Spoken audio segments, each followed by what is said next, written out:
Sinong nakakaalala nung pinaglaban nila sina Freddy and Jason? Honestly, hindi ko alam bakit sila pinaglalaban eh.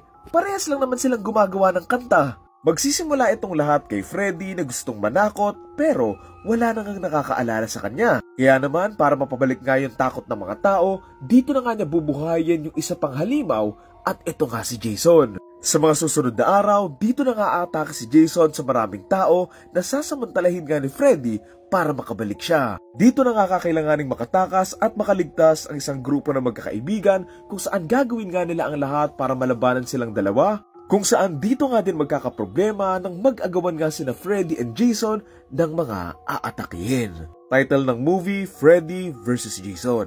For me, mas worth it pa yung labanan nila Freddy and Jason dito kaysa sa labanan nila Batman tsaka Superman sa movie nila eh. Martha! Ay, magkapangalan nanay natin. Sige, bati na tayo. At least dito, talagang nagbardagulan sila. Nag-ala Conor McGregor, Nate Diaz, or Manny Pacquiao or Marquez. Tsaka to be honest lang, personal opinion ko, mas malakas naman talaga si Freddy eh. Unless palakasan. Kudos kay Freddy kasi mapapanaginip or totoong buhay, panalo talaga siya eh. Kung hindi lang talaga tumulong yung mga tao, edi sana 1-0 na siya. Pero to be fair naman kay Jason, malakas and malaki naman siya. Pero ayun lang kasi yung kakayahan niya.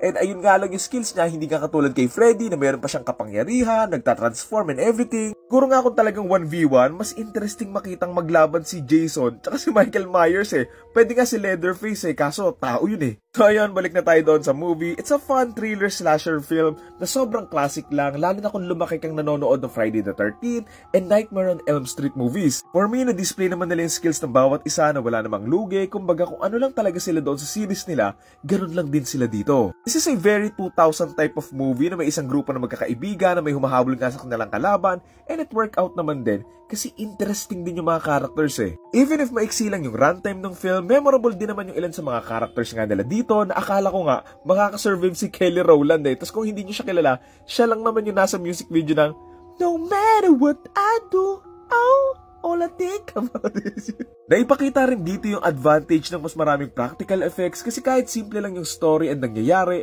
maganda pa rin tingnan at hindi nga nagmukhang cheap. Kasi baka kung ngayon to gawin, yung background lahat naka-green screen, sobra-sobra yung paggamit nila ng CGI and VFX na imbes na makaganda, mas nakakapangit pa nga kadalasan. I would admit na medyo shaking story ng mga characters, lalo na nga yung kay Lori, na yung lore nga doon sa nanay niya na medyo na-confuse pa nga ako noong una kung may nire-reference doon silang previous film eh. I also wish that Jason was more chaotic here, lalo na nga doon sa buong city kasi sobrang convenient lang na itong mga tao lang yung pinagdidiskitahan niya. Oo, meron yung sa cornfield scene pero isa lang kasi yun eh, considering na naglilibot nga siya doon sa buong lugar nila, sa mga bahay-bahay, sana mas naramdaman pa nga natin yung takot sa kanya. Robert Englund naman, great performance as always as Freddy, and I love his facial reactions, lalo na nung naglalaban sila ni Jason. Pero saan na nga lang din, mas naging creative pa nga sila with Freddy, katulad nga doon sa mga previous films niya, pero ayun. Siguro for a versus film, it's a decent film naman, lalo na't magkaiba naman din yung mundo nila, tapos pinag-connecta lang talaga nila. Personally, I like yung length ng labanan nila na talagang naglaban sila for a long period of time and also naging creative naman sila with it.